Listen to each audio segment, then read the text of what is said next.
And gold buyers, మీ కష్టాల్లో నమ్మకమైన మీ ఆత్మీయ నేస్తం. హరిత విప్లవం సార్ రెవల్యూషన్ గురించి చెప్పండి. చెప్తాను సార్. యాక్చువల్లీ మన దేశం పుట్టినప్పుడు సార్ 1947లో మనకు స్వతంత్రం వచ్చినప్పుడు మనకు తినడానికి ఫుడ్ లేదు సార్. అర్లీ 1960s నుంచి ఈ హై ఈల్డింగ్ వెరైటీ సీడ్స్ మీద రీసెర్చ్ చేయడం జరిగింది. అండ్ పంజాబ్ అనే రాష్ట్రం ఏదైతే ఉందంటే సార్ పంజ్ అంటే 5, ఆబ్ అంటే వాటర్ సార్. అంటే 5 నదులు ఉన్న రాష్ట్రము పంజాబ్ సార్. అంటే Punjab was identified as a test bed for green revolution sir. అంటే ఏవైతే మనం హై ఈల్డింగ్ వెరైటీ సీడ్స్ వాడి మంచి పంటలు చేద్దాం అనుకున్నామో దానికి టెస్ట్ బెడ్ పంజాబ్ని యూజ్ చేశారు సార్. ఏమైంది సార్, పంజాబ్లో గ్రీన్ రెవల్యూషన్ హెవీ సక్సెస్ అయినప్పుడు దానికి సపోర్ట్ చేస్తూ ఏ ఇండస్ట్రియల్ డెవలప్మెంట్ జరగలేదు సార్. సో ఎవరైతే రైతుల్లాగా ఉన్నారో వాళ్ళకి బాగానే ఉద్యోగాలు ఉన్నాయి. కానీ ఎవరైతే రైతు కాకుండా నేను ఇండస్ట్రీకి వెళ్తాను, నేను ఫ్యాక్టరీకి వెళ్తాను, లేదా నేను ఏదైనా కంపెనీలో పనిచేద్దాం అనుకున్న వాడికి ఎంప్లాయ్మెంట్ ఆపర్చునిటీస్ పెద్దగా లేవు సార్. సో ఈ బ్యాక్గ్రౌండ్లో ఒక చాలా పెద్ద చంక్ ఆఫ్ యూత్ ఎవరైతే యువత ఉన్నారో వాళ్ళు అన్ఎంప్లాయిడ్లా మిగిలిపోయారు sir. So unemployed youth is మనకి hot bed for any revolution కదా సార్. వాడికి ఏముంది, రోజుకి 500 రూపాయలు ఇస్తాను రా అంటే వెళ్ళిపోతాడు. సో ఇలా గ్రీన్ రెవల్యూషన్ కూడా ఖాళిస్తాన్ మూమెంట్కి ఇన్ సమ్ డైమెన్షన్ దారితీసింది సార్. సో సార్ ఒక స్టేట్, జస్ట్ ఇమాజిన్ సార్, మనము అంటే ఇది మీ ఛానల్ ద్వారా దీని గురించి కూడా నేను మాట్లాడాలనుకున్నాను సార్. పంజాబ్కి చాలా అన్యాయాలు కూడా జరిగాయి సార్.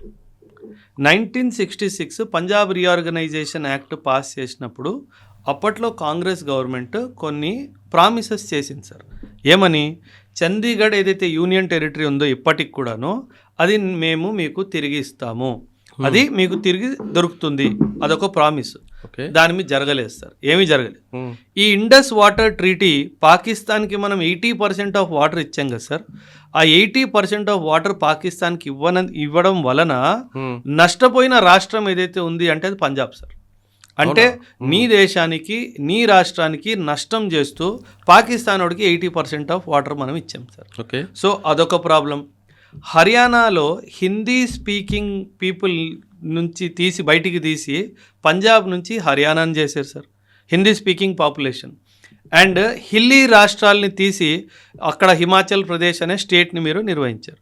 సో పంజాబ్ ఏంటంటే, నాకు నువ్వు ఇచ్చిన ప్రామిసెస్ నువ్వు ఏదీ నిలబెట్టలేదు సార్. ఎప్పుడైనా సరే మనం మొబిలైజేషన్ చేస్తాం కదా సార్, అంటే పొలిటికల్గా మాస్ని పిలవాలి అంటే వాళ్ళ సమస్యల గురించి మాట్లాడాలి కదా సార్. పంజాబ్లో సమస్యలన్నీ హ్యాపీగా చేతిలో ఉన్నాయి. అంటే ఏది సృష్టించాల్సిన అవసరం లేదు.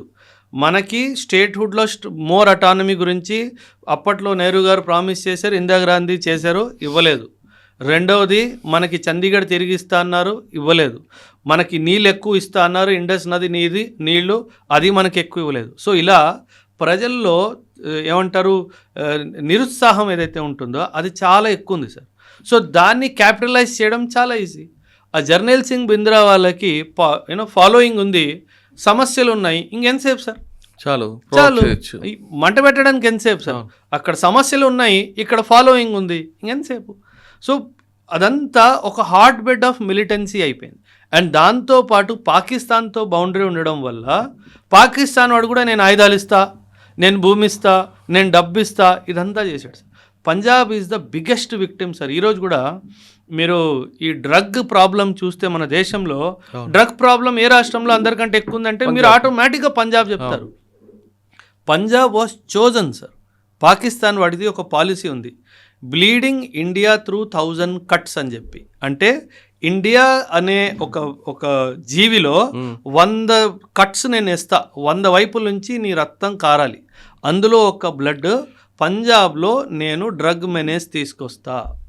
ఎందుకంటే సార్ 1960s 1970sలో పంజాబ్లో మా సిక్ కమ్యూనిటీలో ఒక కల్చర్ ఉండేది సార్.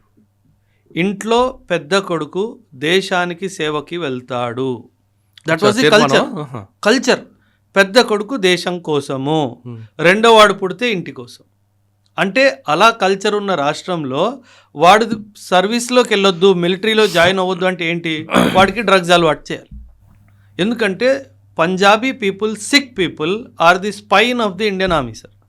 ఆ స్పైన్ని మనం విరగొట్టాలి అంటే ఖచ్చితంగా వీడు వెళ్లకుండా చేయాలి. వెళ్లకుండా చేయాలి అంటే ఏంటి? వీడికి డ్రగ్ అలవాటు చేయాలి. అండ్ మీరు డ్రగ్ ఒక్కసారి తీసుకున్నా సార్, ఆ డ్రగ్ యొక్క కొన్ని కణాలు మీ blood స్ట్రీమ్లో 8 to 9 months, 10 months, 12 months కూడా ఉంటాయి. అంటే నువ్వు క్యాజువల్గా సంవత్సరానికి 2 సంవత్సరాలకి ఒక్కసారి కూడా నువ్వు డ్రగ్స్ తీసుకున్నా నీ బ్లడ్ టెస్ట్లో వచ్చేస్తుంది. నేను స్వయంగా 2012-13లో పంజాబ్లో ఒక ర్యాలీ చేశాను సార్. మీరు చెప్తే నమ్మరు sir, 83% of them tested positive for drugs. అంటే రిటర్న్ ఎగ్జామ్, ఫిజికల్ టెస్ట్ తీసుకున్నా వచ్చేస్తుంది బ్లడ్ టెస్ట్లో. సో అంటే ఇన్ని టెస్టులు పెట్టి, ఫిజికల్ టెస్టులు అన్ని స్ట్రిక్ట్ ఫిజికల్ టెస్ట్ పెట్టి ఒక 100 మందిని సెలెక్ట్ చేస్తే అందులో 83 మంది పనికిరాని వాళ్ళు. Because of they tested positive for some cocaine, some heroin, some ganja నషా. సో అది పర్మనెంట్ రిజెక్షన్ సార్. పాకిస్తాన్ వాడు ఏం అచీవ్ చేశాడు? నేను సెలెక్ట్ చేసినోడు బెస్ట్ కదా సార్. అవును. ఆ 83 వాళ్ళు బెస్ట్ ఇండియన్ ఆర్మీలో రాకుండా చేశాడు. సో దానివల్ల ఏమవుతుంది? మన ఆర్మీ వీక్ అవుతుంది. వాడికి కావాల్సింది అది. సో ఇలా ఇప్పుడు విక్టిమ్ అంతే 100%. అంటే విక్టిమ్ ఆఫ్ జియో పాలిటిక్స్. అక్కడ యూత్కి, యువతకి ఈ విషయం అర్థం కావట్లేదు. మీరు ఉడతా పంజాబ్ సినిమా చూస్తే మీకు అర్థమైపోయింది.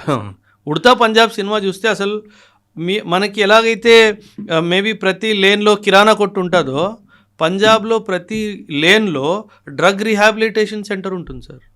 అంటే డ్రగ్ ఎంత డీప్ రూటెడ్ అయిపోయిందో పంజాబ్లో తెలుస్తుంది. లక్కీలీ సౌత్ ఇండియాలో అంత లేదు. But if you go to Punjab, drug is, మనం మెడికల్ షాప్లో వెళ్ళి క్రోసిన్ డోలో తీసుకుంటాం కదా, అంత ఈజీగా అవైలబుల్ ఉంటుంది సార్. ఓకే, అంత ఈజీగా అవైలబుల్ ఎందుకు చేశారు? కమ్యూనిటీని నాశనం చేయాలి. ఈ కమ్యూనిటీ యూత్ని నాశనం చేస్తేనే ఇండియన్ ఆర్మీని మనం కంట్రోల్. సార్ ఈ విషయాన్ని మీ పంజాబ్లో తెలిసిందా? ఎందుకు తెలియదు సార్, బట్ అర్థం అవడానికి టైం పడుతుంది సార్. దాని తర్వాత ఇంకోటి, ఆనంద్ సాబ్ తీర్మానం ఎందుకు రిజెక్ట్ అయింది? 1973లో అనంతపూర్ సాహిబ్ రెజల్యూషన్ అని చెప్పేసి అకాలీదళ్ వాళ్ళు తీసుకురావడం జరిగింది. ఈ ఆపరేషన్ బ్లూ స్టార్కి ఒకే ఒక కారణం చెప్పాలి అంటే ఆ ఒక్క వర్డ్ పాలిటిక్స్ సార్. వీళ్ళు స్టేట్లో గవర్నమెంట్ నాది ఉండాలి అని చెప్పేసి ఎంత లెవెల్కి తీసుకెళ్ళిపోయారంటే ఒక టెర్రరిస్ట్ ఆర్గనైజేషన్ ఫామ్ అయిపోయేలా తీసుకెళ్ళిపోయారు. అకాలీదళ్ వాడేంటి, నేను పంజాబ్లో నాదే పై చేయి ఉండాలి, సెంట్రల్ పార్టీ వాడు రాకూడదు. సో అనంతపూర్ సాబ్ రెజల్యూషన్, నాకు ఈ నీళ్ళు కావాలి, నాకు హర్యానా కొన్ని ప్రాంతాలు తిరిగిస్తా అన్నావు, చండీగఢ్ తిరిగిస్తా అన్నావు, హిమాచల్ నుంచి తిరిగిస్తా అన్నావు, ఇవన్నీ నాకు కావాలి. సో ఇదంతా 1973 రెజల్యూషన్. ఇది ఎప్పుడు ఇందిరాగాంధీ జర్నల్ సింగ్ బింద్రావాలని తయారు చేస్తుంది అప్పుడు. అండ్ 1975 ఎమర్జెన్సీ జరిగింది, వాడిని పట్టించుకోలేదు, వాడు అటే తిరిగాడు. అండ్ 1973లో అనంతపూర్ సాహిబ్ రెజల్యూషన్ ఎవరైతే అకాలీదళ్ పాస్ చేసిందో, 1982లో అకాలీదళ్ అండ్ జర్నల్ సింగ్ బింద్రావాలే ఇద్దరు కలిసి ఇంకో రెజల్యూషన్ పాస్ చేశారు, ధరమ్ యుద్ధ్ మోర్చా అని చెప్పి. అచ్చా, చూడండి ఎంత పాలిటిక్స్ ఎంత ప్లే అవుతుందో. సో కామన్ మ్యాన్ సఫర్ అయ్యాడు, ఎంతోమంది ప్రాణ నష్టం జరిగింది, ఆర్మీ వాళ్ళు టెంపుల్లో ఎంటర్ అవడం జరిగింది, ఎప్పట్లేని ఏమంటారు ఒక రిలీజియస్ సెంటిమెంట్ని హర్ట్ చేయడం జరిగింది. ఇదంతా దేనికోసం? Power, politics. అంటే వీళ్ళు పవర్లో రావడానికి ఏ దూరానికైనా వెళ్ళిపోతారు అన్న దానికి నిజ స్వరూపం Khalistan movement. Sir I am a practicing Sikh. నేను కూడా సిక్ కమ్యూనిటీకి సార్ బిలాంగ్ అవుతాను.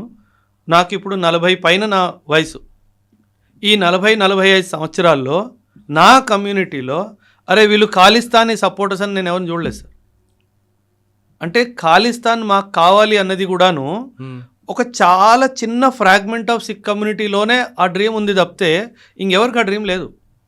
బికాజ్ చాలా బ్యూటిఫుల్గా సిక్ కమ్యూనిటీ ఇండియాలో ఇంటిగ్రేట్ అయిపోయింది సార్.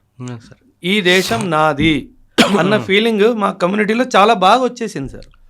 ఆ ఫీలింగ్ని ఎలా పాడు చేయాలి, ఎందుకంటే డివైడ్ అండ్ రూల్ కదా సార్, బ్రిటిష్ వాడు ఇచ్చేలేడుగా ఫ్రీగా, వీళ్ళని డివైడ్ చేయాలి, వీళ్ళ మీద శాసించాలి, విభజించు పాలించు. ఇదేగా జరిగింది సార్, గతంలో జరిగింది, ప్రస్తుతం కూడా ఇదే జరుగుతుంది.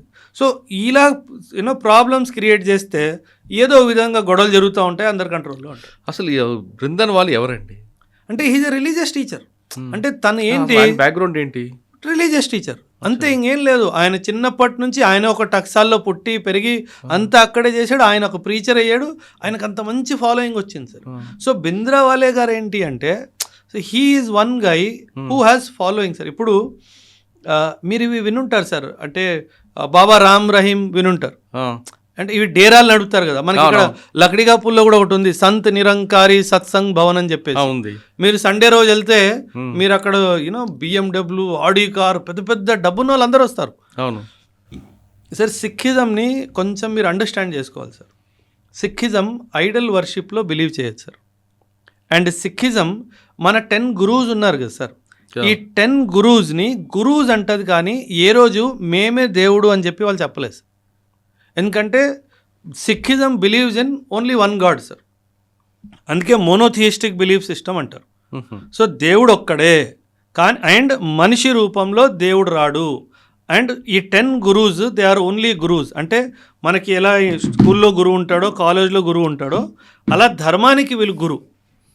అధర్మం ఏంటి నీకు నేర్పించాలి, ఇది నువ్వు చేయకూడదు, ఇది అధర్మం, ఇది ధర్మం, నువ్వు పాటించాలి. అందుకే గురు గోవింద్ సింగ్ ఒక మాట అంటారు సార్, నేను గురువు కావచ్చు, కానీ నాకన్నా సిక్కిజం ఇంకో మనిషి బాగా పాటిస్తే నేను ఆయనకి డిజైపుల్ అవుతా అంటాడు. అందుకే ఆపే గురు ఆపే చేలా. If Prakash follows Sikhism better than me, Guru Gobind says I have no shame in saying he is my guru because he is following better than me. So that is where సిక్కిజంలో ఆ గురుషిప్ ఉంది. గురు అండ్ శిష్య పరంపర చాలా స్ట్రాంగ్గా ఉంది. అందుకని దమ్దమి టక్సాల్కి ఎవరైతే జర్నైల్ సింగ్ భింద్రావాలా గురువుగా ఉన్నాడో ఆయనకు అంత ఫాలోయింగ్ వచ్చింది. ఎందుకంటే సిక్కిజంలోనే ఆ గురువుకి సమర్పణ అనే ఒక ఫీలింగ్ చాలా స్ట్రాంగ్ ఉంది సార్. అందుకని అంత మంచి ఫాలోయింగ్ ఆయనకు వచ్చింది.